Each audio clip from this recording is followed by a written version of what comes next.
podcast is back for one night only. We are taking you into summer with a bang, so pop some corn, grab a stool, and pull up because your boy's about to break some news. I'm Brian Skoronsky. I'm going to be here with two of my other guys, breaking down all of the spring sports tournament action that you want to see because we were there, we covered it all, and we got a lot to say about it. And by we, I mean me and my guys Travis and Jonathan here in the building at OH.Report HQ. And guys, I got to say that, you know, when August comes around, you look at the schedule. It's daunting, man. 10 months nonstop, all sports, and then all of a sudden you blink, and it's the last day in Akron yesterday, and we're back here, square one, summer break all over again. But, man, what a great overall season for us, especially in spring sports. We got some champions, baby. Yeah, not only that, we had 4 teams in baseball and 4 teams in softball make it to the final weekend of the year, and we've had some state champions as well, and we're going to get to talk to them tonight on top of that. But this has been, overall, from August till now, the biggest year OH.Report has ever had, not only more teams, but the successive teams that we've covered this year. And I think it's a testament to how we're doing because we say that every single year. Yeah, we're just continuing to improve, and that's exactly what we're here to do. And now that I'm looking at the schedule at the end of the year compared to the beginning of the year, I no longer have a little bit of a sweat breaking out. So a great job from all of us here. Yeah. Congrats to all of us as we maybe take a toast later on and think on all we did. Yeah, instead of a sweat, it's a smile now. Yes. And we're going to show you exactly what we did this year. So, Adam, if you can go ahead and pull up the graphic. Look at how many live streams and it was mostly probably us 3 here in the room did collectively this year. A record number on the OH.Report, both for the regular season and for the tournament overall. Nearly 800, guys, total live streams. Actual on the number, year. too. These are actual numbers, folks. These are real. So, more than 300 tournament games. Plenty of those just came during spring. That is a wild amount, and the best part is it's always free right here on the OH.Report. We even did bowling. No, yeah. I mean, look, bowling one, track and field a couple times, 6 wrestlings. I'm stunned by how much football we were able to get in. You know, the fact that that's second place on the list, and it's one of the harder ones to get multiple live streams for because it's all basically on one night. That's a testament to all of us and our crews outside of the 3 of us that were able to get things to happen this year. And a testament to our teams just being successful. You see the 75 tournament games. So to get clubs to make it all the way to state championships like we saw with the Shelby Whippets. We had Big Walnut get to the state Final Four again this year. Danville, Hillsdale, with great seasons yet again on the gridiron. And we don't have games to cover if not for our local teams. So the fact that they're out there and they're getting to big-time games has been fantastic. So that's what we just did.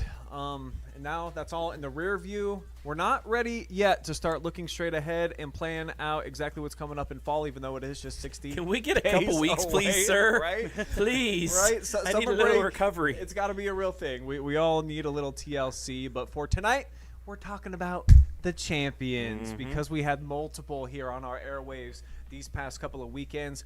We're going to break down every single baseball state championship game. Travis and Jonathan were on the case. They've got some really cool highlights to show you guys and tell you about some of the big-time hits, great pitching performances. Those are all coming up here in just about a minute. 2 members of the Division 5 state champion Waynedale Golden Bears will also talk to us about what it's like to repeat and be 3-time state champions. Jordan Miller, along with Braden Steiner, are both going to be on the call here tonight. The head coach of the Perkins Pirates, TJ Blanton, he's less than like 30 hours removed from bringing home a little bit of hardware for the first time ever in Pirates history. What a storied program. They finally break through, get to the last day again, second straight year. They got the championship yesterday, and we're going to talk to him tonight about what it's been like. I imagine a whirlwind. He's busy right now as well. His coaching is not stopping. I can tell you that he's out at some Little League games tonight. There we go. Doing even more. Grind doesn't stop. Charlie Duncan is going to be on the show tonight, too, man. One of our favorites here on the OH.Report, Mr. Personality. He'll be on the pod, the head coach of the state champion Danville Lady Blue Devils. And then we'll close out the show with a bit of breaking news, which might just break some hearts of Cape Mac fans out there. But we got to tell you exactly what's going to be going on for you guys coming up here in the fall. And then we ride off into summer break for our biggest season ever. We got 60 days until the countdown for our first soccer live stream, and then we get into volleyball. Don't and then give me football's numbers. there a week Don't later. give me numbers. Let me just enjoy it for a little bit before I start thinking about it, man. Like it's just like you said. You blink, it goes from August to last day in Akron. Well, you half blink, and it's already August 1st, and we're already back to summer football and everything like that. But we got. I think most of the it's time we're summertime. typically excited to be back there. Yeah. So I think that, that affects I agree. into it I as agree. well. Well, as Especially I check the with what we have schedule coming here, up. it says on Friday, Travis, cold Mai Tai in hand down on a Florida I'm going to the beach. family's house down in Orlando. Yeah, I'm going to be there for a few days while the girlfriend's out at a bachelorette party. So we'll be it'll be good. But hey, we still got one more podcast to finish things off. All right, let's finish strong, boys, just like an improbable champion did in Division 7. Yeah. I think if you asked around the state, a lot of folks would hear about the Elwers, Andrew, and Cameron and be like, oh, the basketball players, the Hoopers. Guess what? They can play some baseballs, too. After upsetting number 1 Tiffin Calvert in the state semifinals, they get to the championship game against Lipsick, and they get it done, Jonathan. I think consecutive upsets, a lot of folks thought. Yeah, and they did not give Leipzig any chance No. in this game. It was 7-0 by the end of 2. And it was a ridiculous performance from those Delphus St. John's Blue Jays, and they surprised me even. I knew that them beating Calvert was an impressive feat, but to beat Leipzig the way they did in the state championship game, phenomenal. And then also you're going to see here later, pretty soon, I think it's the very next clip, in fact, you're going to see their star. Actually, it's coming up. But Cam Elwer, a 2 RBI double to really put the nail in the coffin. That would make it 7-0 in the bottom of the second. But a great performance from him. Also, Andrew Elwer was on the mound, threw 8 strikeouts, just 5 hits allowed. A really strong all-around performance. And you could start naming some other guys that were on that basketball team as well that were on the batting lineup and had some big performances. Tice McLean, 1 for 3 with 2 runs scored. 2 for 3 day with Drake Fitro, who ended up being the scoring run here on this play that was taken down the right field line by Maddox Kroger to seal the deal in 6 innings. And we saw the same thing with other teams this year, one that we're going to highlight in Division 4, where you got those crossover athletes, where they have a lot of success in football or boys basketball. Delphos St. John's undefeated boys basketball champions this year, and they bring home some hardware in baseball as well. Really cool stuff to see the Blue Jays and their fan base, which we saw on Hoops, one of the best for small schools in the state. They showed up again for baseball. Oh, absolutely. The amount of views. I mean, I posted the lone clip of the walk-off, the quote-unquote walk-off to win the championship. Almost 50,000 views on our Facebook alone. They really show out. They love their sports out there in the MAC country. But can we stop and talk about something? Brian, the streak with Calvert and you calling games continues.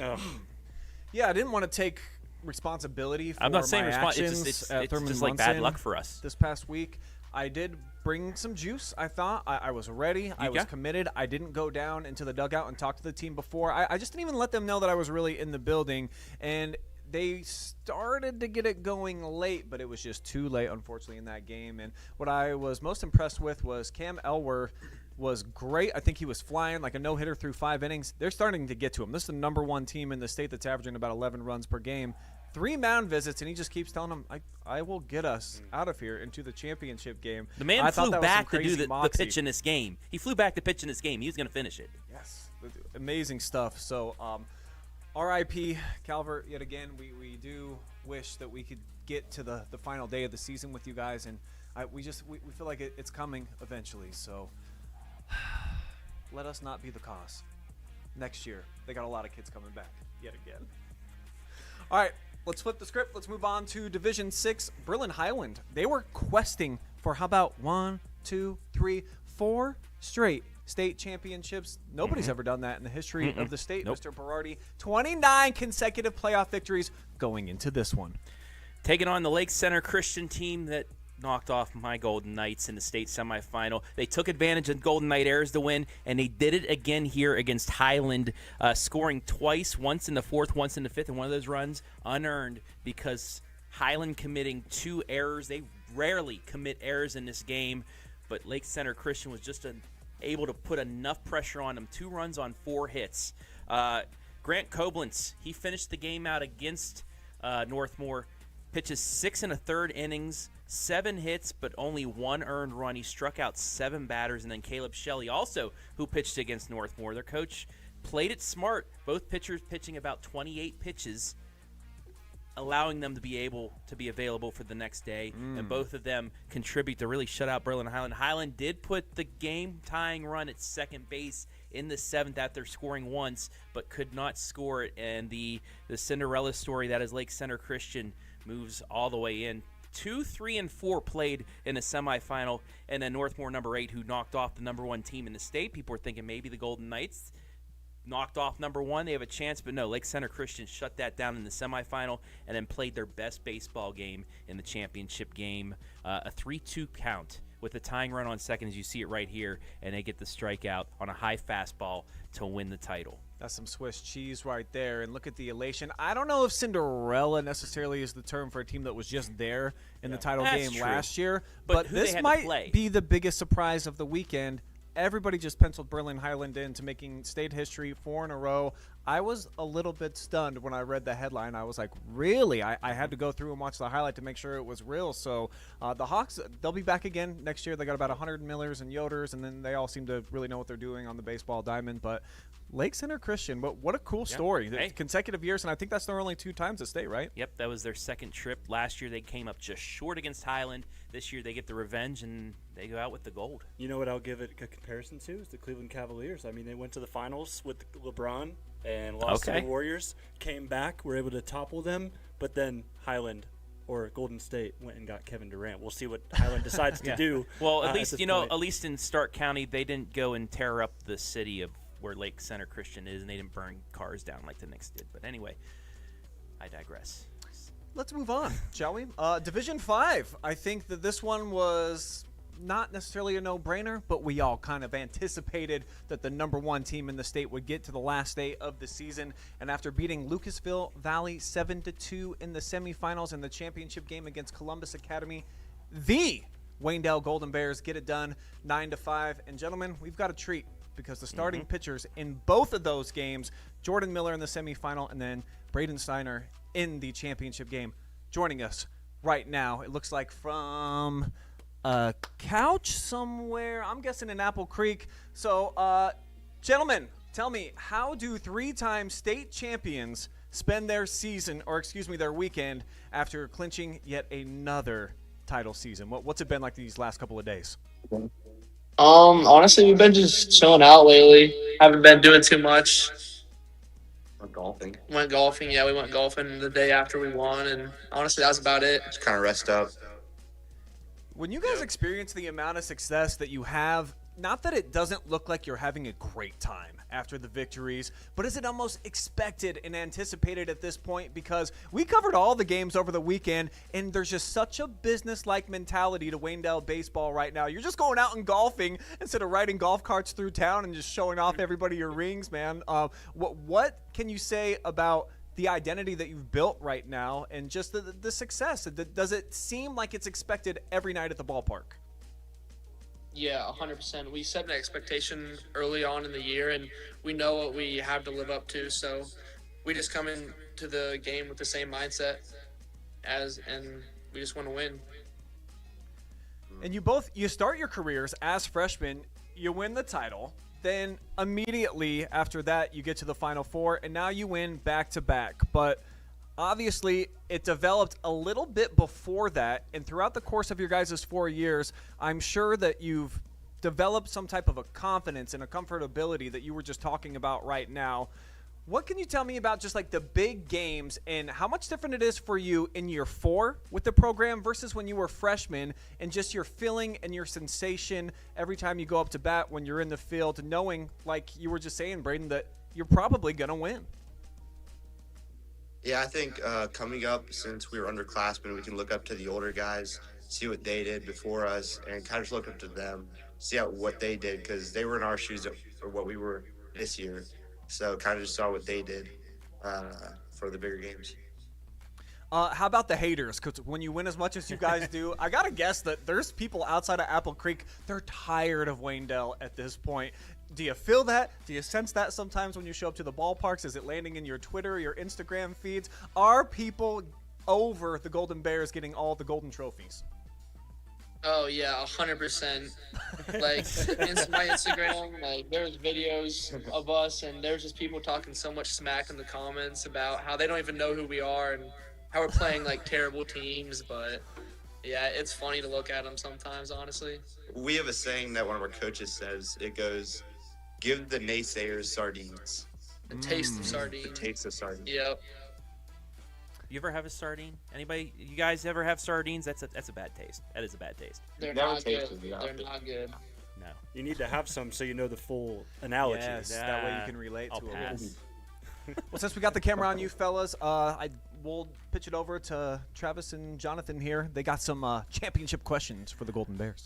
Boys, once again, congratulations. Proud of you guys for going 3 for 4. You see me in Apple Creek, did 3 of your games this year, and, down by your dugout with our camera on top. But you get new digs coming up next year. I know you guys won't be able to play on it unless you're in the alumni game. But first, how cool is it to close out the old ballpark with a state championship? And how excited are you to see your boys get to play in the new Digslet next year? Oh, it's awesome. I feel like part of the reason we got the new field is because of the past few years and how we've been playing. Absolutely. But I just feel awesome for them being able to play on it. Yeah, it also does suck though that we don't get to experience it, even though we basically did a lot to get that field. Mm-hmm. That's But exactly it's what I alright. was. That's exactly what I was about to ask you guys. Is there a little bit of a sour taste from all of Sardine your taste. seniors? Yeah, the sardine taste from Yeah, not getting to for sure. experience that. Yeah, definitely. Well, yeah. We both have younger brothers that are going to be playing on it. So Yeah, so we'll be there still, but just not playing on it. Absolutely. Speaking of the brotherhood and also some family affair, maybe at some other schools nearby. I know, Braden, you're going to be going to play college baseball at Malone here coming up, and you're going to be joining a herd of Koblentzes from Highland and also, of course, from Waynedale. Talk to me about the Malone coaching staff, because I know there's got to be some sort of relationship between you, your program, Highland's program, and Malone, of course. Yeah, no, the Malone coaches know Doc and Mobley really well. I mean, Mobley, he played there, and Doc, he coached there as a pitching coach, so we know each other very well. And that also kind of helped to see where I wanted to go in the future. Kind of going off of that, you see in college football, like Miami is tight end U, and there's a couple other places, QB U and whatever. It seems like Waynedale is pitchers U. So many great pitchers have come up through the ranks, state championship pitchers, but it seems like every year you get somebody else that'll come up and be a good pitcher. Just how has Waynedale become one of those just pitching factories from the young players just coming up and stepping in for players that have graduated and continually, giving out great games and state championships? I think the biggest part is during the off season, our coach Doc, he teaches us well all the mechanics. We always have a throwing routine and program we do in the off season that kind of translates to the season. So I think that's a really big part with Doc helping us. And then taking it a little bit off track, but we talked about Apple Creek and the new facilities, of course, the community funding a lot of that. But at the same time, for you guys, I know I've driven through Apple Creek plenty of times, and I've never seen it busing like I did when those buses came through as you guys won your championship and were welcomed back home. Take me through that atmosphere.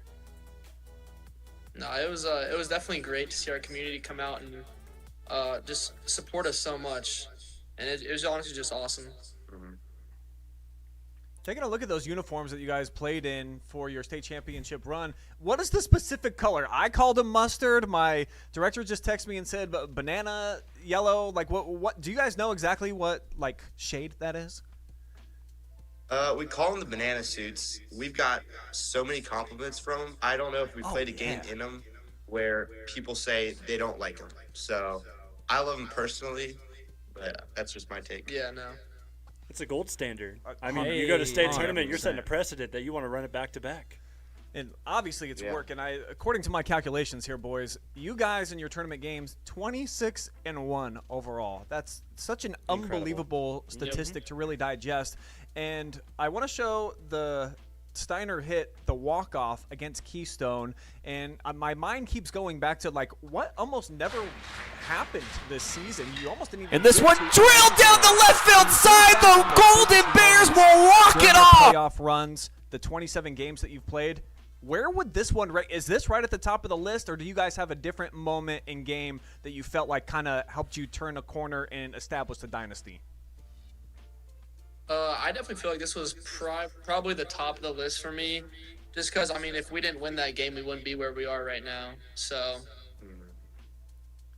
And then given what Jonathan was just saying about Apple Creek, it gets buzzing with the baseball team right now. You're the gold standard for the entire state. What do you think you're going to miss most about the town that you grew up in and just the love and support that you've been able to get? I love going to Waynedale games because the fans are always great. They're always talking to us, and they're just jacked up about everything that you guys are doing. What do you think you're going to think and get homesick about when you do go off to the next chapter? I think it's definitely the community showing up. Everybody, just you play a game in Apple Creek, and there are just so many fans along the side. That's something I'll definitely miss, probably the most about playing for Waynedale. And then playing off of that, I know that the facilities are going to be much better. You guys were featured on Kevin Walsh's profile a couple weeks ago, and I saw that there was a guy out in right field. His truck was tipping. He was on that hill. He needed that front row seat. Did you guys see that? What does that tell you about this fan base? Yeah, that was actually my grandpa. Yeah. That's amazing.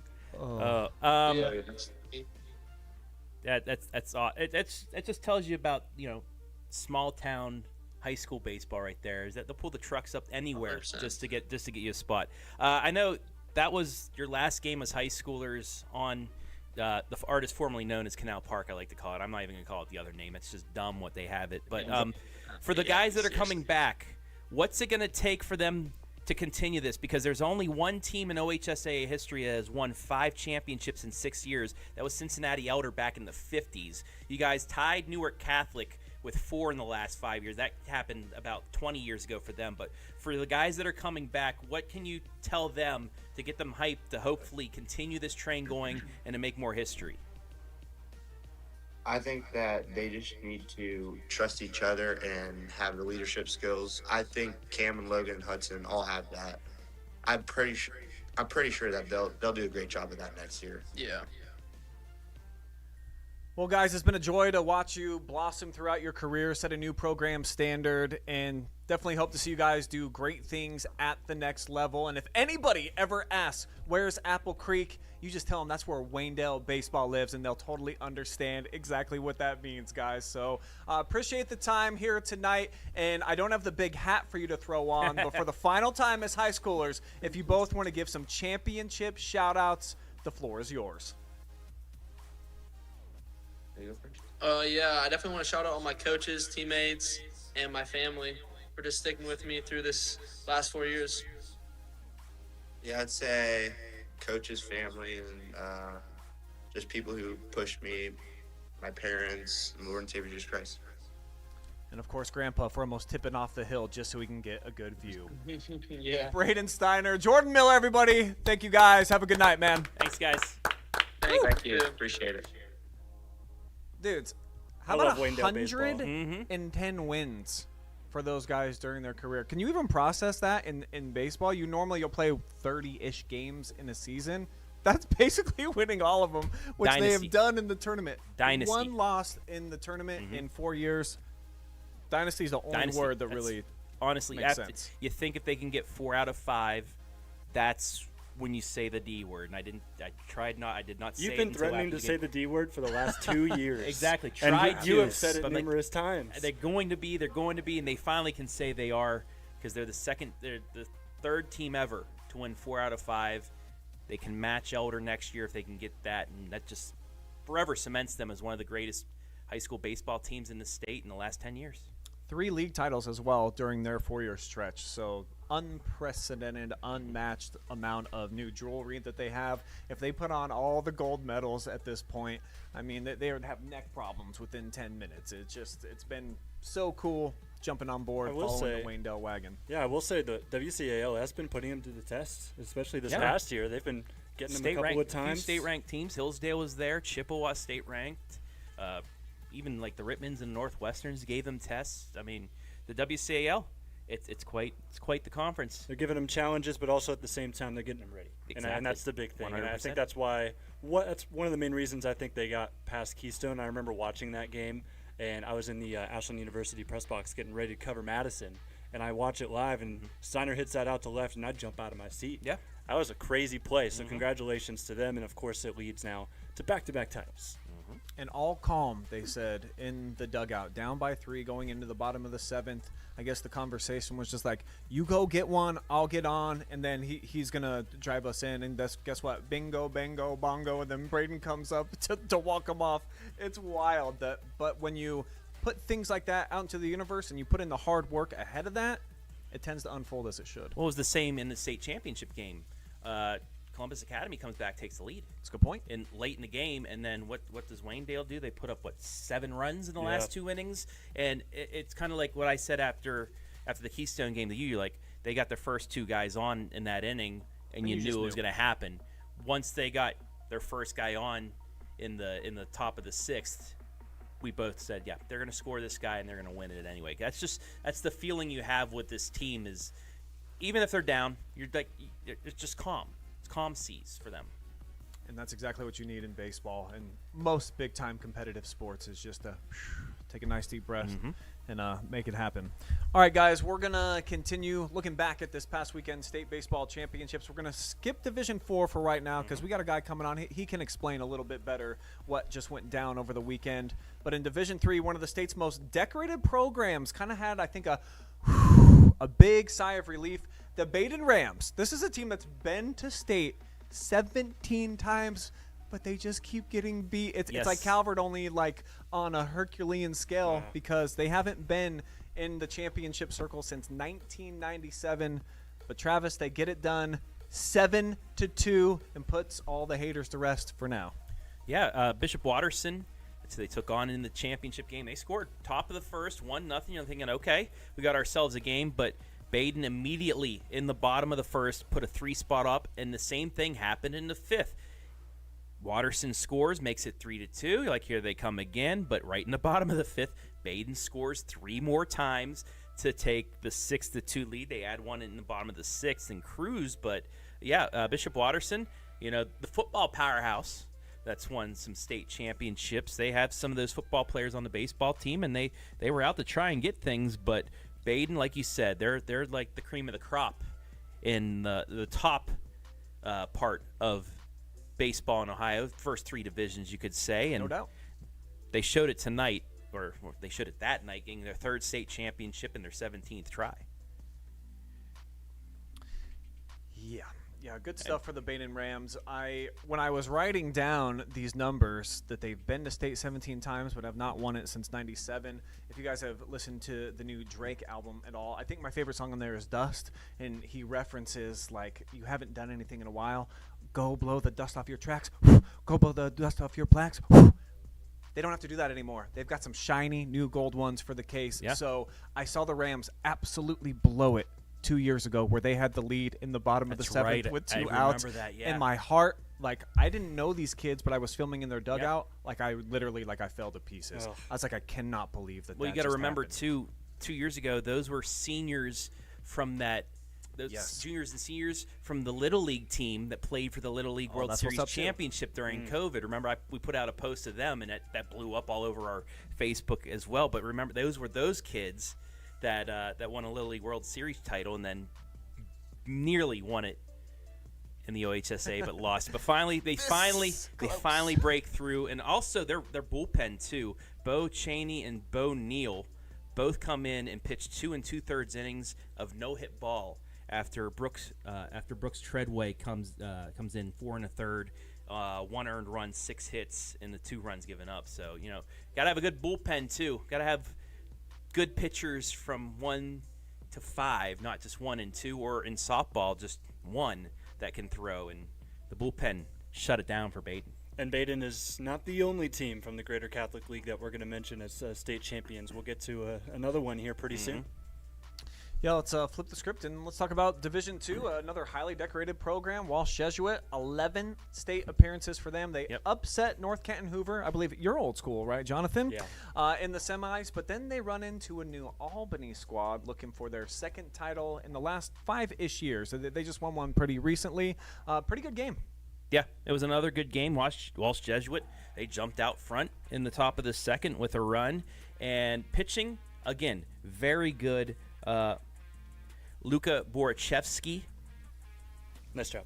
No earned runs in this game because you'll see it here coming up after you see the big double to left to give them the 1-0 lead. But in the bottom of the fourth, runner on second for New Albany, and it's just a fly ball out the right. The right fielder dropped it, allowed the tying run to score, and it just quicksand from there. There's the leadoff hit, but quicksanded from there. They score 4 runs in the bottom of the fourth, and that's all the scoring that happened for New Albany. The pitching, again, was great. Aiden Weich for New Albany, 7 innings, 1 earned run, 7 hits, 2 walks, 2 Ks. He let his defense play behind him, but here is the drop ball that, if that's a catch, it's probably a 1-0 Walsh Jesuit championship. I feel for that right fielder, but even then, they couldn't get that third out. New Albany took advantage, scored 4 runs, and they win it 4-1.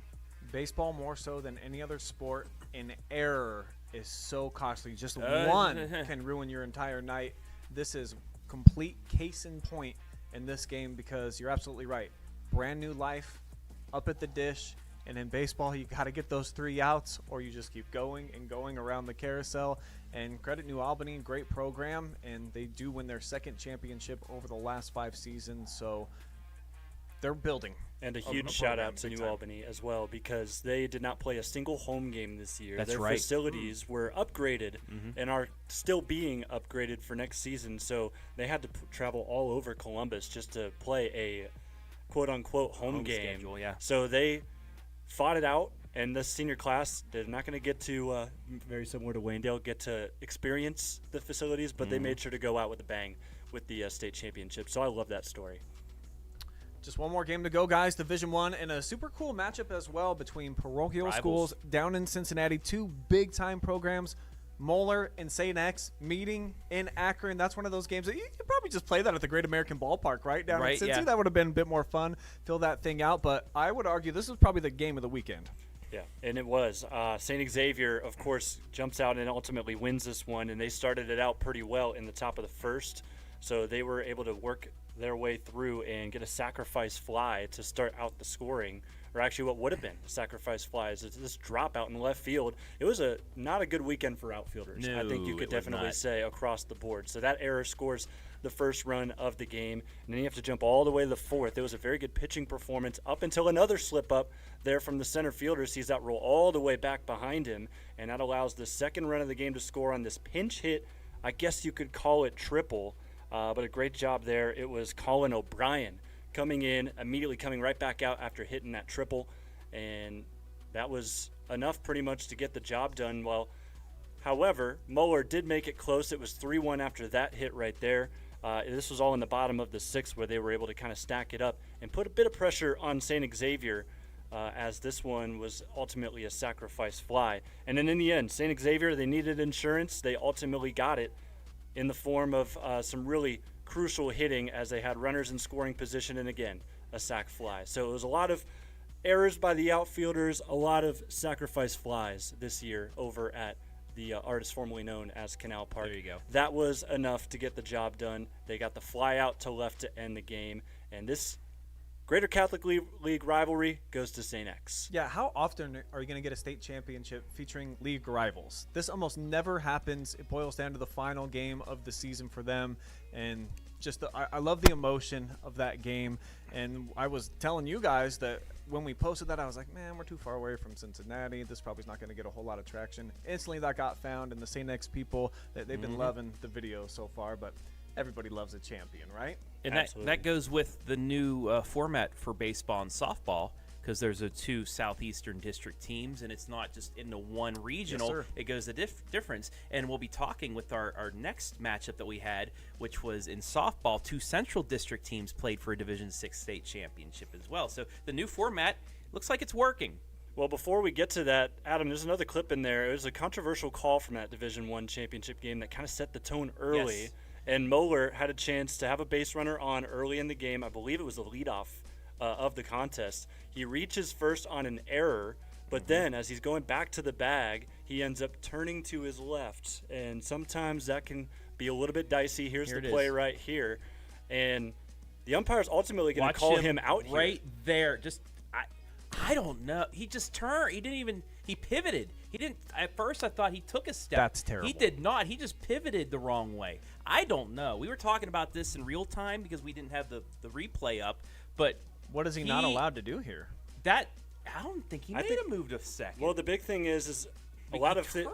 He never are taught, crosses the chalk. Yeah, a lot of people are taught if you turn left at all, there's a chance that the umpire is going to make that call and call you out. So very tough, unfortunate play here for Moeller, and I know that was step towards second is what the umpire is going to call. Yeah. Wow.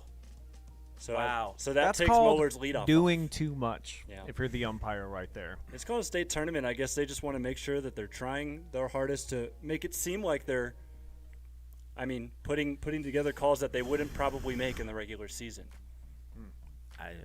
Yeah.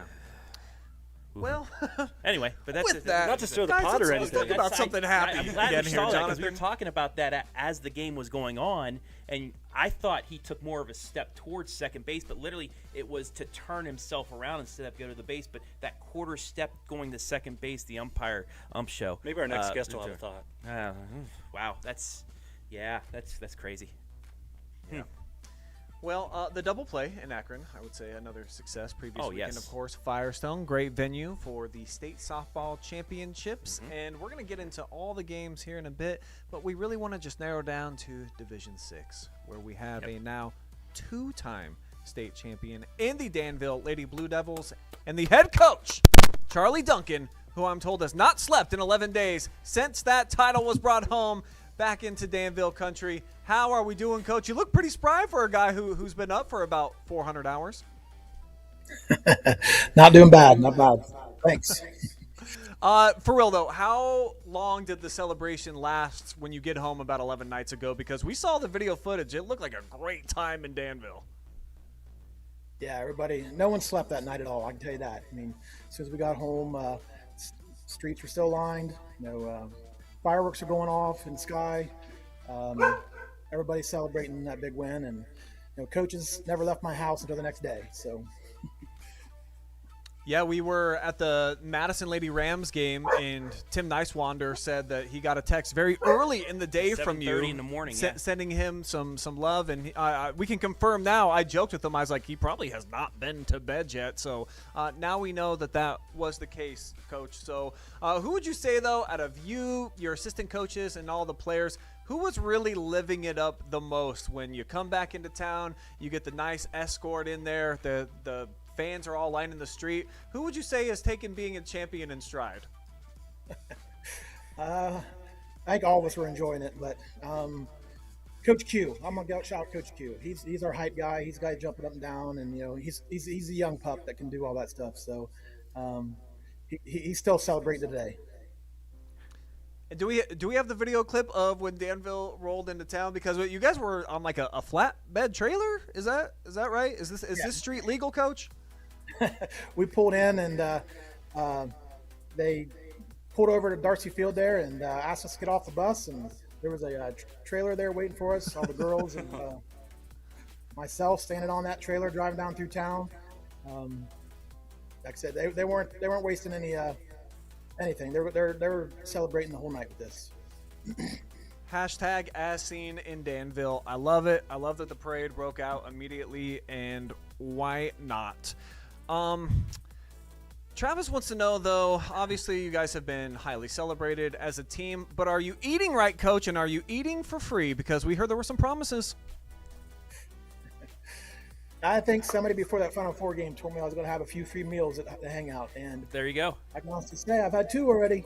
Nice. Don't use them all in one place. Cashing in. Yep. Yes, that's awesome. Coach, I've already talked to you multiple times, but extremely happy to see you guys finally break through and get this championship. But it came, there was a tough start to your state tournament.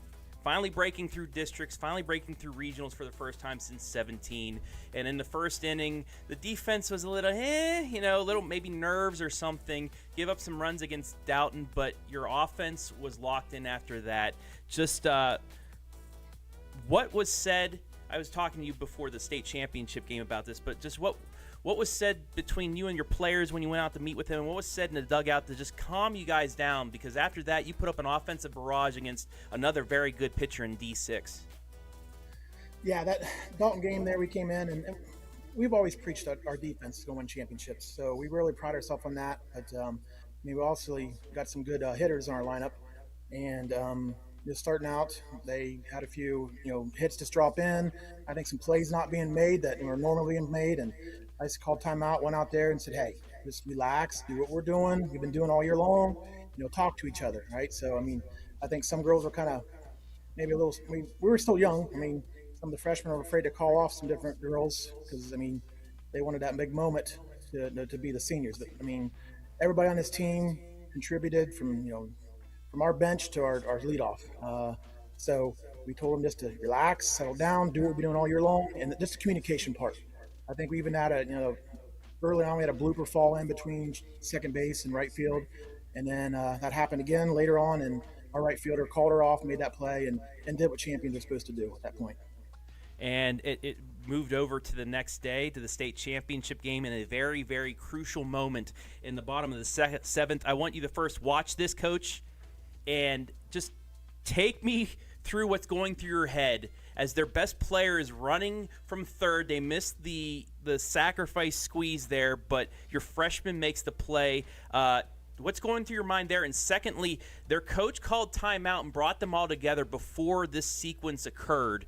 Did something pop into your head there that maybe they were going to try and pull something like this? Spidey senses. We sensed something was going to happen because we played them last year in the district championship game last year, and she scored on 2 stack bunts from third base. So that was we know it's something capable. They're very capable of doing.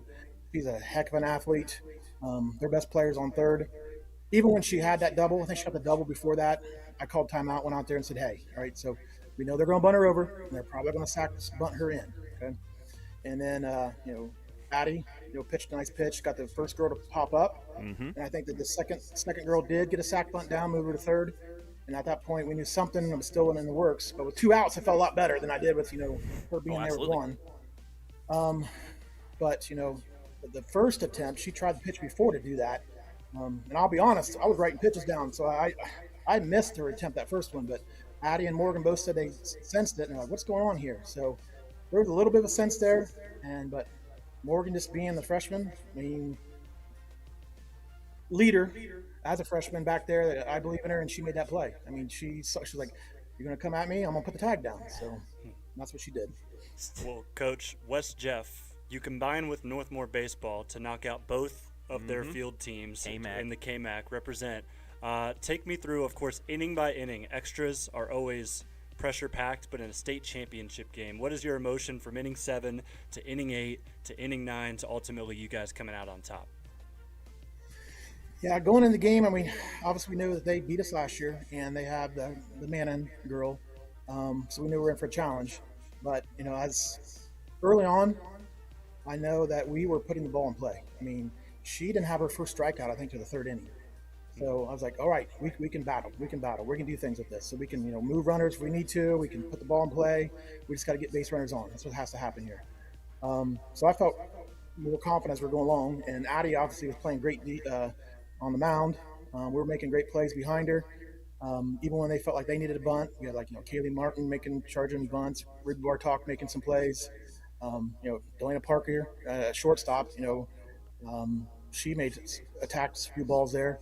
And then Taylor Mead, as a senior in second base there, she's been lights out all year long. So we knew we had the defense to do it, but I was more worried about our offense. But when we started making contact that early, I felt good. It just took us a few innings there. We had a couple girls in scoring position, and we didn't quite get them in, but we kept talking between innings. We're like, we're doing it. We're putting the bat on the ball, girls. We just got to, get some of these runs in, and it's going to happen. And then once we got into extra innings, obviously that big, play at home, getting Mannon out, really set the tone. and then Ruby getting on, and then Morgan with that big shot off the wall there. I mean, that was huge. And if you go back and look, I don't know, call Ruby out here, but she was kind of in a home run trot there because she thought I was gone. So, but I was so happy to hear Travis there saying that Ruby's scoring. So, and once she did that, and we knew that we still had a battle because, I mean, one run wasn't going to be enough. So, and then Liz John came through and got that, base hit and 2 runs, and I felt really good. I felt that, it was going to be tough for them to beat us with 2 runs on the board.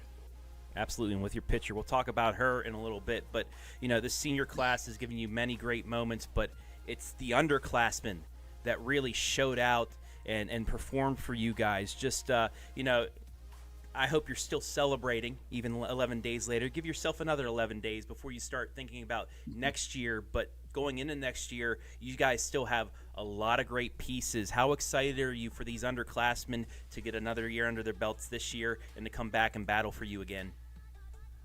Well, that's huge. I mean, we knew that we were going to be young, and I didn't know how soon that their bats would be ready, whether they'd be on defense.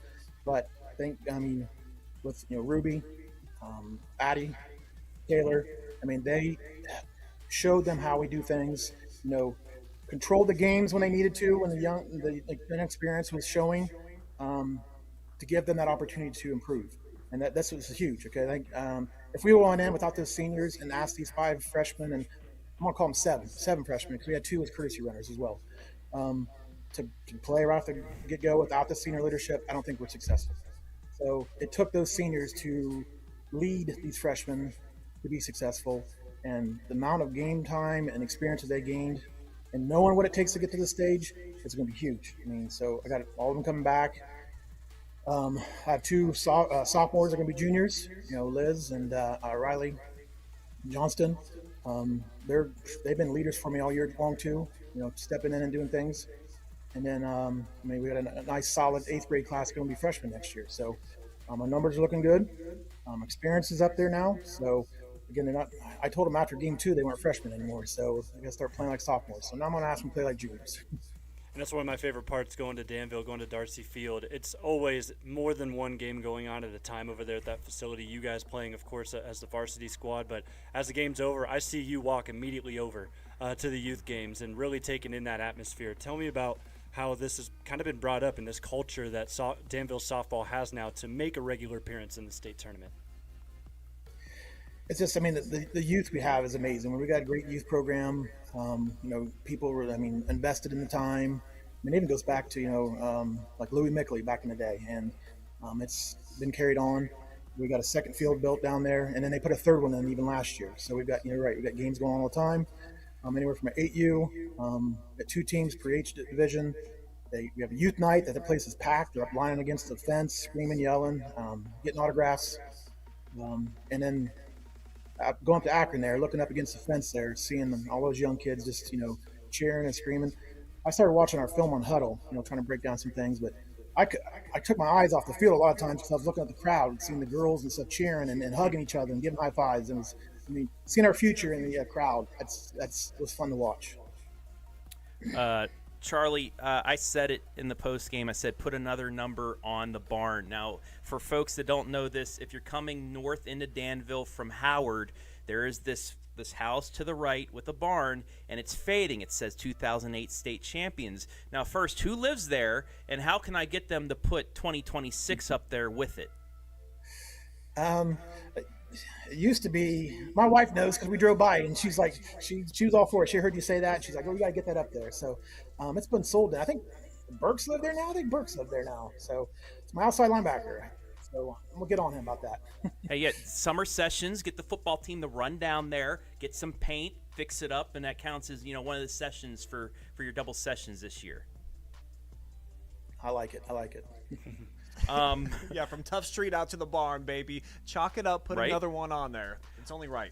Yeah, you have to. That's awesome how just small schools, small communities do stuff like this. First person to meet you guys once you got off that bus was the great Scott Mickley. We used his videos. Thank you, Scott, for that. But just I asked you in the post game, the 3-hour-long post game, as Levy liked the joke after a state championship game from Akron. But how awesome was it to see him there waiting for you guys to start the parade? Oh, it was amazing. I mean, that guy's done so much for our program, and we do really play for him. And the girls, I mean, respect him. And, early in the year, he told me, he's like, hey, I'm going to make some changes. I said, what are you talking about? He's like, I had these plans to go on vacation, during the month of June, everything else. He goes, I saw you with all these freshmen. He goes, I really don't have high hopes. And he's like, after game 2, after the scrimmages in game 2, he's like, he went home and told his wife, he's like, this group's special. I goes, we're going to have to change our plans. So he called it. And then I saw him this weekend too. And he's like, he hated missing that championship game, but obviously had to take care of what he needed to take care of.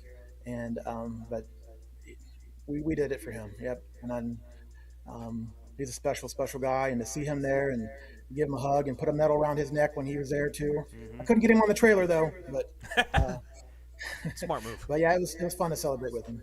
We love you, Scott. Yeah. Scott's awesome. One final question, and it's the biggest question I have for you, but what has Addie Bocock meant to Danville softball? Oh, Addie Bocock's special. I mean, even Coach Cofield will sit there and tell me after a game and stuff, he goes, soak it in because you may not see this again for a while, okay?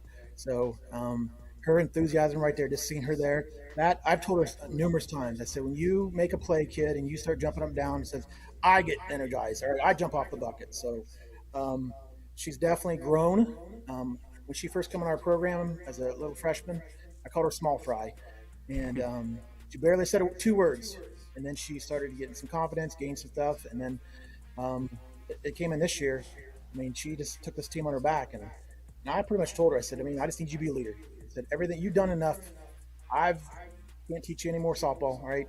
You just need to be a leader. I said, she had a speech during her, she was valedictorian for our school. And she had a speech saying that God put you in position for a reason. Mm-hmm. And I told her, I said, God put you in a position to lead these freshmen. Go do it, kid. And she did. Well, super cool, Coach, to see your team break through that glass ceiling, get the first championship in 18 years. I'm sure it won't be another 18 rather, until the next one. So put it on the barn and keep the good times rolling, Charlie. Enjoy this whole summer, man. Like Travis said, you gotta enjoy these when they come. Absolutely. So yeah, I hope it's not. I mean, these freshmen and these incoming girls. Is there anything to say about it? We ain't waiting another 9 years. All right, my phone's been blowing up all the last 2 days. We're ready to go to work. All right, Charlie Duncan, everybody. Thank you. Thanks, Charlie. Thank you so much. Thank you for all you guys do. Appreciate it. Our pleasure, man. All right, guys, let's get back on track here with baseball, and let's turn our focus on another program. It had been a while since they had been to state, until just last year, but they were really hungry because they got to the last day of the season. They were this close, but they didn't get a taste the whole enchilada. Silver medals, but what do? They bounce back better, stronger in 2026. That team, of course, the Division IV state champion Perkins Pirates, and we've got their head coach, TJ Blanton, on the line with us right now. TJ, how you living, man? And what's it like being on top of the world here in the Buckeye State in the baseball realm? Yeah, life's good right now. Thanks for having me, guys. It's been an awesome 24-plus hours here, or just the whole experience of a state tournament. And, obviously we wrote the ending that we wanted to write, and it was, something out of a movie, just being so close last year and then finally, getting that title this year. Even when you're a championship-winning coach, there's no rest when it comes to daddy duty. I'm told you were at games tonight for both your son and your daughter. So what sports are they in right now, and how do the kiddos perform? They're in baseball. My daughters are in, 6U coach's pitch. My youngest is 3, but she's hitting the ball in the 6U the league, and then my other daughter's 5, so they play on the same team. And then my son is 7. He plays an 8U coach's pitch, and he also plays travel ball. So we're heading down to Columbus this weekend for a weekend tournament down there.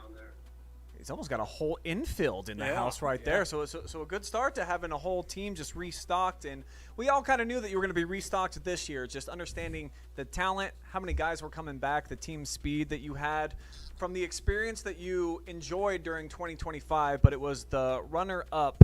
Obviously, it's a difficult task to get back.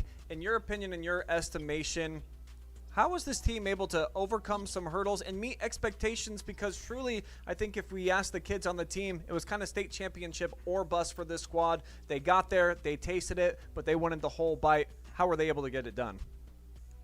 Oh, yeah, no doubt. Our 2024 state runner-up in football lost by 1 point. We had a few kids on that team.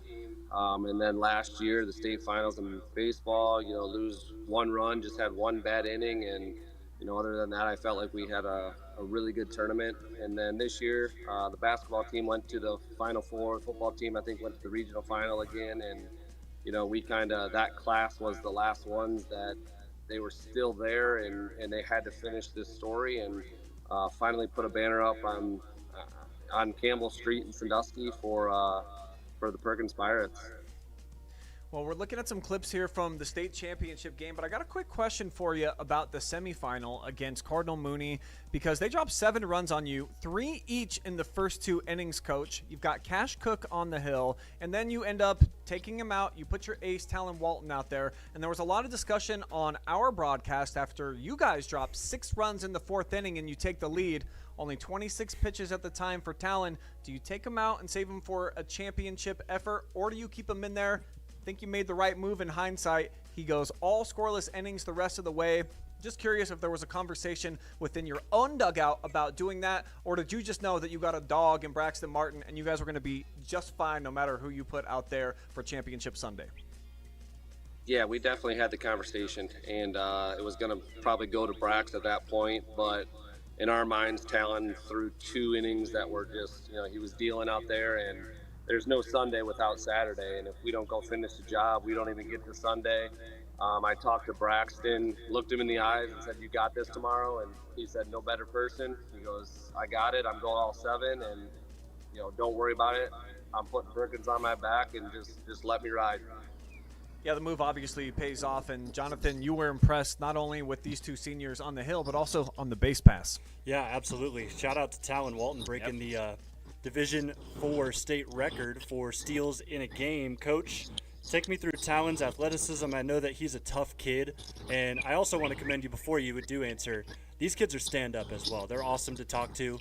We had great conversations with all of them all weekend long, but going back to what I asked, he's got a knack on the base paths. Talk to me about that. Yeah, Talon he has it all. He's a 5-tool guy. He's starting to get some colleges calling. I can't believe he doesn't have offers. He has some offers from smaller schools, but I can't believe he's, in my mind, he's a D1 guy, and I think that's coming. But he does it all, and you see him, he's not a primary pitcher.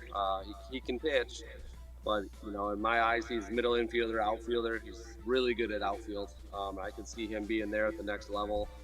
He runs, he hits the ball for power, he hits for contact, hits gaps, and he can steal bases, and then he can get on the mound and throw 90. So, that's a tool that a college could take advantage of, a relief guy that they get in a bind or a pitcher or 2 goes down, and, you got him in their back pocket that, hey, we could move him into pitch if needed.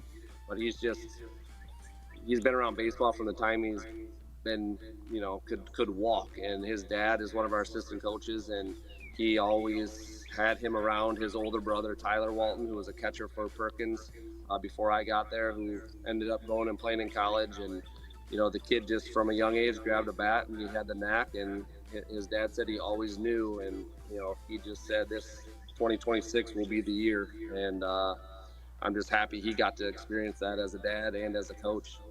And I want to know this. I learned something before the state championship game. Talon Walton, he's got a phrase he likes to say when it comes to stealing bases, maybe getting some walks. He likes to call them free 90s, and I wanted to know if that was a coachism or if Talon came up with that himself, and he's just going to be some wizard of a coach one day.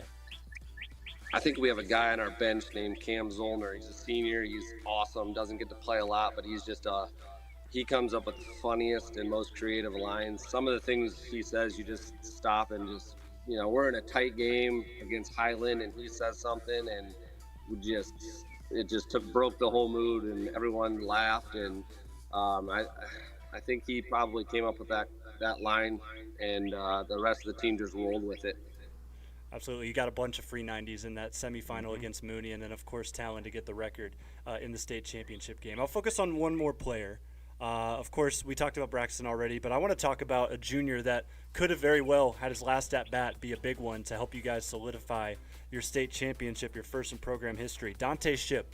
It's a good problem to have when you've got a guy like him that's getting football offers at the D1 level, and not just D1, but high Division I level, SEC, Big Ten. That's what we're talking about here. But him to knock out that double and potentially end his baseball career in that fashion. Talk to me about him. Well, the beautiful thing is he's only a sophomore. Oh, man. Yeah. So if he sticks with baseball, we got another year with him. We kind of know that he's going on to be a football guy, and yeah, like you said, he just got his first SEC offer from Kentucky. But this season's been just wild with him. He's going down to Ohio State. Michigan's coming to watch him practice, and just kind of every other day he was somewhere, visiting a college, getting offers, and that's just awesome for him. And obviously he is a football guy. He's just so athletic that he can play baseball. And that swing, he kind of, when he makes hard contact, he hits the ball hard, and he usually goes to that right center gap, right field. And he's absolutely, I think it was the semifinal or the final, he hit an infield, everyone thought, oh, this is an easy out. He beat it out because he's just that fast. I mean, you're talking about a 4.4 guy who, once he actually puts the uniform on, he's faster than what his straight 60-40 time is. Coach, like Brian said, this is a team that had aspirations of making it back to Akron and winning a state championship, but it didn't come easy, especially the semifinal. Cardinal Mooney scoring early on you guys, but it seemed like throughout this year, even with the Highland game, team would score, get some of that momentum, but immediately you guys are right back at them, scoring runs and getting the momentum back. How important has that been, that the ability to just answer, been for this squad to be so successful this year? Because it seems like every time I was looking, somebody'd score, but you get right back at it, and you would not let them take the momentum.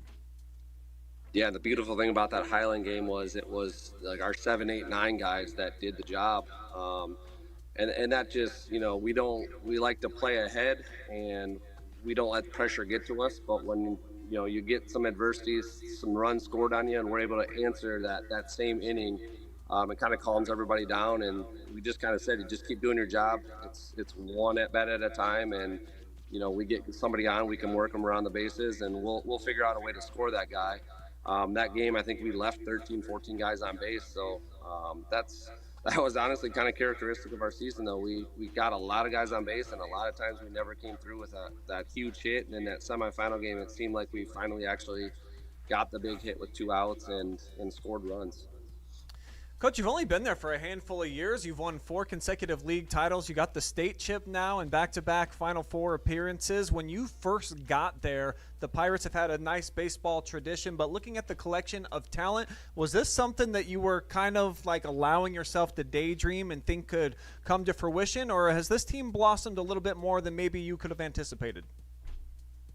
I think when I took the job, it was the only way I was taking a job is if I thought we could hold up a gold trophy on the last day of the year. And I saw the pieces. These guys were in 8th grade, and I knew they had a pretty good summer ball team, and they won a lot of tournaments. And it was just a matter of grooming them into kind of how we want to play it. And really, it just how their style of play led us into how we play. They were already fast. They were good on the bases. So the reality was we kind of took what they were strong with and rolled with that. And we had an idea that we had a chance. And, like I said, when I stopped coaching, I had my middle daughter was 9 months old, and I just thought, okay, I'm kind of work my way up with my son. And when that opportunity arose, the high school is a half mile from my house. And my wife used to always say, why don't you just coach at that school? It's so much closer than the other one. And I said, well, they don't need a coach right now. And 2 days before Christmas 2022, they called me and said, hey, we want you to be our coach. And I made a few phone calls. Kyle Halleck is one of my best friends. I played with him from the time we were little all the way through high school. We were rivals. I went to Perkins rival school when I was in high school down the street, Sandusky St. Mary's, and it would have never been thought of. My dad still to this day won't put a Perkins shirt on. He's a St. Mary's guy, true and true. He actually did congratulate me though, but now he's starting to give in a little and allowing it. But at first he was like, you can't go to that school. And I think he sees that, it's not the school, it's the people. So that's kind of how it is. And, I obviously made a great choice because we did it.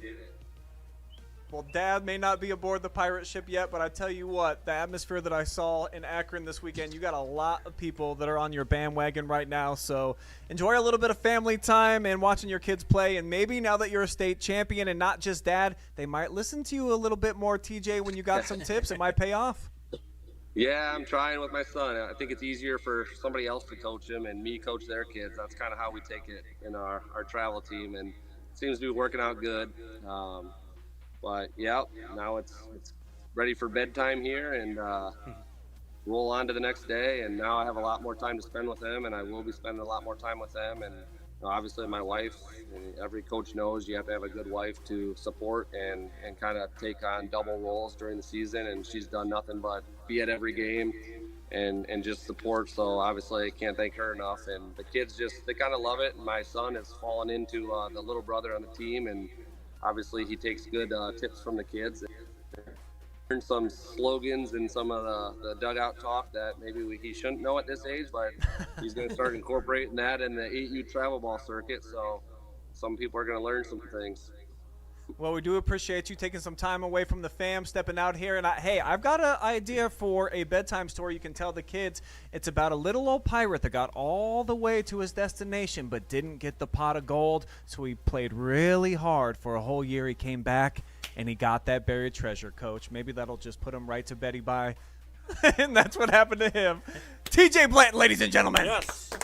That's a mic drop right there, That folks. was sweet. Phone and drop actually, that's or kind of what the pirate flag is now that. on the. I think on Facebook, it's just straight black. They don't even put the skull and crossbones. So I think that's what he was hitting us with. What style? Yeah. Well, fun fact: the two teams to score the most runs this past weekend in Akron, Perkins 17, Waynedale 16. Heard them both right here, Well, look live at that. and free. Yeah, how about that? And Charlie Duncan, he's still watching with us. Hey, buddy. Oh, what up, Charlie? I see. We still see you there, but Danville scoring a lot of runs too. With that big barrage against Doughton, and then they only needed 2, but they got 2 in the state championship as well. Well, hey, speaking of softball state championships, to get TJ on, we flipped the script around a little bit. But Travis, you were there. You were in Akron at Firestone. You saw pretty much all of them. Quite so the tan. we've got kind of like a little condensed model here. Yes. If you just want to tell the folks everything they need to know, the biggest moments from the weekend last week. Put the clock on the board, Adam. Let's go. D7, Portsmouth, Notre Dame. They knocked off Mohawk.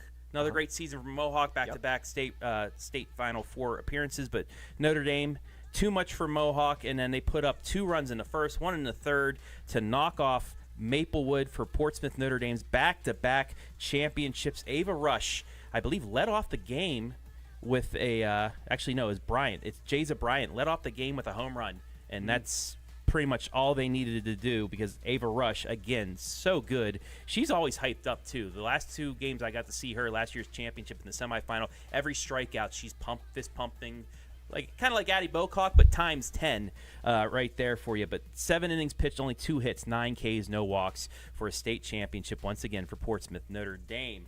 We know what Danville did. We talked about them in D6, Air State champs. Put it on the barn once again. Wheelersburg and Liberty Union. Liberty Union needed to walk off Northmore to win a district championship. Right. Well, Wheelersburg scores 3 runs in the 4th, 3 runs in the 6th to take a 7-4 lead. Liberty Union actually gets the tying run on second base with 2 out in the top of the 7th, but do not score as Wheelersburg gets another state championship for them as well. Liberty Union back-to-back years following the Wheelersburg in the state champ. Actually, no, it's flip-flopped. No, it wasn't. I'm right. Yep. There's so many things. Wheelersburg won 10-0 last year. Liberty Union tried to get the upset, but Wheelersburg scores late. They're back-to-back champs in division. We're counting up. We need to count down, Adam. Yeah. The number 7 team in the nation got a test. Kenton Ridge was down 6-0 in through 2.5 innings. They put 4 up in the third, 1 in the fourth, and then they scored 2 in the bottom of the 6th. Here are some of the highlights of that one. But it was look, I even put a tweet. I said, upset alert, Max Preps. Your number 7 team in the country is down 6-0. It looked like it was all Licking Valley, but Kenton Ridge is number 7 in the nation for a reason. They got 2 home runs from Rastatter, who was big last year. I think she had the walk-off hit against Lexington in the semifinal 1 year ago, but she had 2 home runs in that one. 4 runs in the third, like I said, 1 in the fourth, and then they get the 2 in the 6th to beat Licking Valley and to get the back-to-back championships. And I think it's 62 straight wins for them, 62 or 64. Ooh, they're approaching. If they go 5-0 to start next year, they tie the state record for most wins in a row. To Division III, Madison. I mean, what a game we saw in that state semifinal playing Louisville. Louisville finally breaks through, gets 2 in the 10th inning. Madison gets 1, overruns second. That tying run gets thrown out and ends up being the win. Well, Louisville gets a home run in the bottom of the first. They're up 1-0 through 2 innings, but then Bloom Carroll all over them from then on. 4 in the third, 1 in the fourth, 1 in the fifth, 4 in the sixth. Bloom Carroll wins the D3 title 10-1 running away. Bloom Carroll, one of the highly state-ranked teams against an unranked Louisville squad who finishes as state runners-up. D2, it was Kings. You know, they go to Kings Island, probably celebrating after their state championship. 12-4 winners over Westerville Central. It was a 4-4 game through 2.5 innings, but then after that, 1 in the third, but a big 7-run 6th inning. 7-run 6th inning. That's probably a state record for runs in an inning. We were looking at that up for a couple of things. I had programs over at the table, but that's probably a state record for runs in an inning in a state championship game. They win 12. Didn't Monroeville give up a whole bunch in the first inning last year or 2 years ago? Like 9? That was Division 4, so that'd be the D7 stats. They do it by division. So 7 runs in a D2 game. I didn't mean to interrupt. You got 20 more seconds. And well, let's go to the D1 game where Lancaster knocks Hilliard Bradley off. They score 5 off. Hilliard Bradley knocks off Lancaster. I'm sorry. Lancaster scores 5 runs in the bottom of the third. They led 5-4. It was 5-5 going to the top of the 7th, and Hilliard Bradley with 2 runs in the top of the 7th win the championship in Division 1, and it only took me 3 minutes and 40 seconds to go through all 7. By the way, it's Lancaster. Lancaster. Come on, act like you're a local West Virginia boy. Well, actually, there's a Lancaster back in the Ohio Valley. That's why. There is. Mm-hmm. Yep. All right. Well, I mentioned at the top of the show that we had some breaking news for you guys, so we've saved it here for the end of the show. It is some Texas-sized news. Jonathan, what's going to be happening? Where are you going? What are you doing? So, really exciting news to share. It is unfortunate for us because today is my final day with the OH.Report. Very somber. And, yeah, cut to Brian, please. Oh, I'm not crying. You're crying. I will be later on. Don't worry. I'll join you here soon. But, yeah, so I've accepted a position at a Division III college in Texas called Howard Payne University. I will be their Associate Athletic Director of Broadcasting, so I will be leaving at the end of the month. My start date now is July 7th, so it's going to be pretty quick. Faster summer than us, Travis. I know. Silver lining. I guess I don't get too much of a vacation, but Yeah. I mean, I'll take the trip to Texas, and I guess I'll be staying for a little bit longer than I did a couple months ago. Yeah. I mean, dude, proud of you.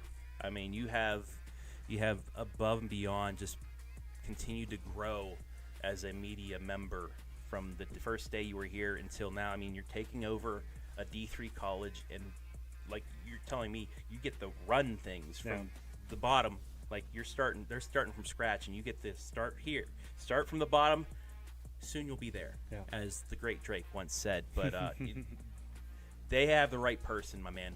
They have the right person to lead it, and I cannot wait to continue watching what you guys do down there. Thank you. I appreciate that. So, yeah, what he said is true. What we're going to be doing is originally this school was only just taking huddle cams, and that's all they had for a lot of their facilities. So now they're opening things up. They signed a contract with Flow College, so that means that they actually have to try now with their broadcast. So that's why I'm coming in, and we're going to go ahead and get things up and running. And it's going to be really exciting, taking a lot of what I learned here and putting it into practice there. And I'm excited that all of you guys get to be a small part of it, even though you won't necessarily get to see it in full maybe at times. Well, hopefully we can tune in and just like OH.Report, can we leave you little comments throughout the course of the broadcast and just let you know, that's not the right score. You're saying their name wrong. Oh, I will take free swag if it's available. I will only take that kind of comment from you two. Well, I will say my phone is always on if you have any questions for us, too. Absolutely. Just don't text before 10 a.m. because you won't be awake. That we Dude, can because confirm. of softball and baseball, I've been getting up. My body won't let me sleep past 8:30. Oh, it's we've terrible. got a new bird. It's terrible. I hate it, especially going into the summer. But continue. Yeah, absolutely. So that's the gist of what's going on. It's going to be really exciting for me, but also at the same time, this week is tough because as many of you, or maybe few of you know, I have been kind of scrambling a few jobs as we do things here at the OH.Report. But this is going to be allowing me to kind of take all of my eggs and put them in one basket and really give it my all to this new position that I'll be in. So that's an exciting part. And then also looking back, I'm going to have great memories here at the OH.Report because there's no bad blood at all here. It's just simply a matter of lifestyle, and I just know that this is the time for me. If there's any time for me to go and explore and find other things to do outside of Ohio, this is the time. Single, ready to Little go. butterflies all He's a grown up. peacock. You let him spread his wings and fly. That's right. Yeah. Did you have some memories and some things that you wanted to share? Yeah, so 4 years I've been doing this, which is unreal. And we'll start with the very first year.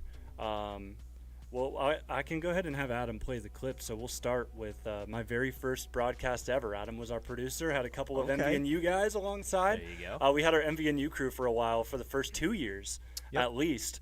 But there was a game in Fredericktown, and I don't know what it was about Fredericktown's gym. Every time I stepped foot in there, it was a cinematic experience. So you're going to see the very first cinematic experience, and me on the mic, along with Colin Ashworth, for what was a very special Highland game.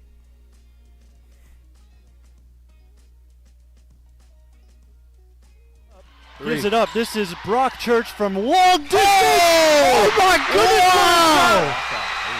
Brock Church. Wow! They almost walked out Sends the gym Fredericktown too. home. Do you remember That is I madness. didn't realize it was your first game, but yeah, I remember that clip and them running out the gym. That's how you get indoctrinated. That's how you into started the off OH right family, there. baby. Absolutely, and the fact that was my very first game, I jokingly said to some classmates the very next day, is like, yeah, I've peaked at the OH.Report. I don't think it's going to get much better than this, so I'm very grateful to have been wrong, but yeah, there's the guys that did it with me. Colin on the mic was screaming over me, but he's gotten much better as a color. And then Brandon Ehrenberg goes on our camera that day, but he's done a lot of color as well for our MVNU crew, so that was another memory for me. The next year, this was we were sophomores, I think. We were juniors at that point. Then we come into our senior year, and we just decided, hey, Brian, give us a full 10-week schedule, see what we can do when it comes to Friday Night Lights. And I think we pretty well delivered, as you're going to see a couple photos rolled by. It's just from our gallery of exploring KMAC country. We also made a little trip to Highland again. Shout out to the Fighting Scots. And also, by the way, Brock Church was that game winner. I wonder what he's up to nowadays. But yeah, probably my favorite memory was those crews that I had with my classmates and getting the chance to do something outside of college. Outside of that, ALCS. Yes, we took an L that night, but it was a great, fun experience. Yeah, Jardy, you, me, Brian. They lost the ALCS to the Yankees that day, but hey. Oh, there's the Christmas party this past year too. Oh yeah, there's a hodgepodge of memories in here. It's going to take you back, but again, this is amazing. State volleyball, you and I, the 1 and 2 guys for that. It's very hard for me to look at these. Of course, I got in about an hour early before everybody rolled in for our meeting because I just want to make sure the tears were out before everybody pulled in. But yeah, really special Friday Night Pigskin right there. So thank you to everyone tuning in for all of the great experiences through the last 4 years. I know that I don't hold this job without this. and it's something that I'll hold dearly for the rest of my career. Yeah. We all thought it was really cool and impressive, the fact that we turned over a bunch of gear to some 20-year-olds and said, go make it happen. And to your credit, you guys made it happen all on your own, the Mount Vernon Nazarene kids. And that's what we used to put on the schedule. It's just MVNU crew. Yeah, MVNU. All I really knew was you, and then slowly got to know a few of the other guys. And I thought it was a awesome experience for both you and us to be able to collab in that fashion.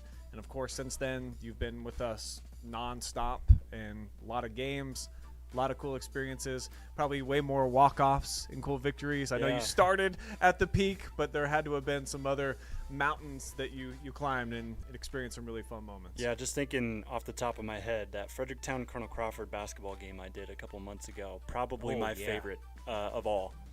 Really amazing scenes there, and it wasn't even a game that came down to a game winner. It was just an overtime atmosphere. Fredericktown showed out for this basketball team. Yes. I mean, that gym was packed, loudest I have ever seen a facility. That was probably my crown jewel moment. Not including, right? Called it with Baylog, and then the next game, of course, that was with Abe Capel. I called that game with Abe. Yes. And he came in, and that's amazing. That guy's awesome. It was my first time doing a game with him. He's great. He knew exactly what to do, and at the same time, he knew his Colonel Crawford basketball, and that's what I needed, because I knew my Fredericktown basketball. I needed somebody to inverse me there. But then in the end, also, 2 state championship calls for me, and they were both on the baseball diamond. Perkins, of course, yesterday was what ended it all, which was really awesome.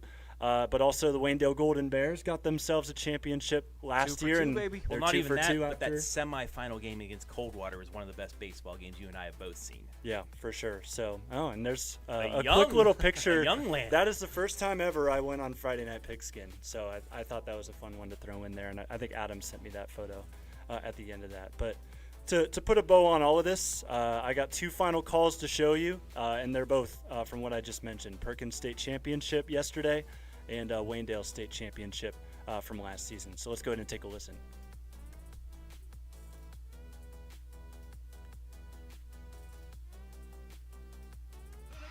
Of high school baseball.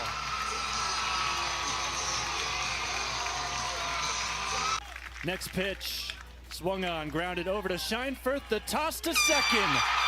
Perkins have reached the pinnacle of high school baseball. Here's the 1-2. Swung on and missed. It's in the dirt. Franks has to do the rest. He throws it to first.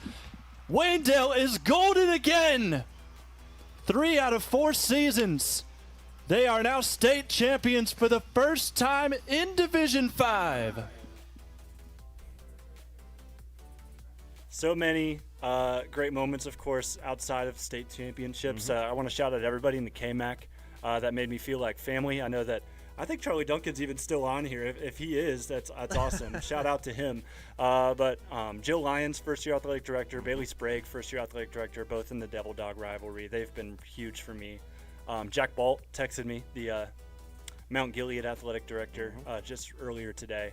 KMAC, I'm going to miss. I'll be tuned in because I know that a lot of teams are going to be threatening this next year, and I want to be a part of that, even if it's not with my voice over top of it. So that's it. Well, that means that Jonathon has officially handed it back to KMAC Trav, I guess. I'm just saying he took it. One. I'm just saying he took it himself. I did not give him anything. I know that a lot of people aren't too happy about this, considering your Northmore bias. Hey, go Golden Knights too. But until I can find a suitable KMAC person, KMAC Trav's going to be back in the driver's seat at least for a little bit. But my man, you did phenomenal building that repertoire down there at KMAC country, and I know, they're going to miss you down there. We're going to miss you here, but also we are so rooting for you to succeed and build that brand down at D3. What's the school again? Howard Payne University. Howard Payne University. They just got a fan, at least in me, for them. So we'll be tuning into those live streams and being fans and being picky, but, we do it with love. Hey, I'll take a choke up. That's about it I'm giving you here. I'm not going to break out in full crying because we've got more news to share, and it has nothing to do with me, Brian. But I'm pumped for it. Yes, so Jonathon's not the only one saying goodbye. Travis and I are also moving on. Yeah. Down the street. To a new location, baby. Come on. Woo! OH.Report World Headquarters will no longer be here at 100 East 5th. No more leaky roofs. I got the keys. I signed the lease today. We're in a whole lot of debt, but we've got the most beautiful building on Main Street here in downtown Mansfield. If you look right above Relax, It's Just Coffee, there's that place that has the ginormous balcony. That's ours now. That's OHQ. That's what we're going to call it. So we're going to be moving in there starting tomorrow, guys. I'm going to be here at 8:30 a.m. along with the wife, and eventually some other OH reporters are going to come help. But if you, too, want to be a part of the moving action and see what it's like behind the scenes with us, we'll happily show you everything that you want to know about how the secret sauce is made. So including a very heavy table I see over there that needs at least 6 people to take out. Bare minimum. So, yeah, exciting news all the way across the board. Really looking forward to moving and looking forward to seeing how your move to Texas goes, Mr. Jonathon, because I've been there a handful of times. The people there are second to none. Absolutely. You are going to love that Southern hospitality. It's a dry heat. And I'm also excited to see you guys' move down the street because you're not going to be paying nearly as much in relocation fees as I will be. So I envy you in that department. Hey, no state taxes, though, in Texas. You're really gonna Absolutely. enjoy that. Well, we're going to now just send it off to summer because, like Travis said, it goes short. And for Jonathon, even shorter. He's only got like 2 weeks here. We're going to be off the airwaves. Of course, we're going to have a few Little League baseball games and events, some all-star basketball. There will be a couple of things going on. However, moving to the new studio space, wait until you see what we have in store for fall 2026 and beyond, because we know what our bread and butter is, and that is high school sports. Nobody does it better in the entire state of Ohio, and it's going from here to here next year. We're going to miss Jonathon on the calls, but wait until you see what we have in store for our in-studio shows. That's coming up in a couple of months. But for tonight, from all of KMAC Country, we salute you, Mr. Langdon. We wish you all the best down in TX, sir. Go get 'em. Bring the Howard Payne. And as always, horns down. Go Mountaineers.